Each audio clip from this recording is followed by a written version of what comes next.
खबर शामिल करते हैं शहर कायद से, जहां कराची से हमारे नुमाइंदे जावेद महमूद आराई की रिपोर्ट के मुताबिक यूसी 27H एरिया में पानी का देरीना मसला था, जो कि इलाके की आवाम ने इस मसले को हल करवाने के लिए हक परस्त रुकन कौमी असम्बली NA 235 जावेद हनीफ खान भाई से राब्ता किया। हक परस्त MNA जावेद हनीफ भाई की काविशों से आज अल्हम्दुलिल्लाह वाटर बोर्ड के असरान, MD वाटर बोर्ड सलाहुद्दीन साहब,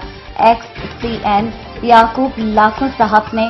पानी की लाइन का काम शुरू करवा दिया गया है। कोऑर्डिनेटर NA 235 वसीमुद्दीन मियो भाई ने आज पानी की लाइन के काम का मुआयना किया। इनके हमरा कोरंगी टाउन फाइनेंस सेक्रेटरी राहत खान अफरीदी भाई, यूसी 27 के ऑर्गेनाइजर असगर शेख भाई, joint UC organiser Farhan Shaikh Sunny भाई इस मौके पर मौजूद। H एरिया की आवाम ने पानी की लाइन डलवाने पर रुकन कौमी असम्बली जावेद हनीफ भाई, कोरंगी टाउन के ऑर्गेनाइजर साजिद राजपूत भाई और MQM पाकिस्तान का तहे दिल से शुक्रिया अदा किया।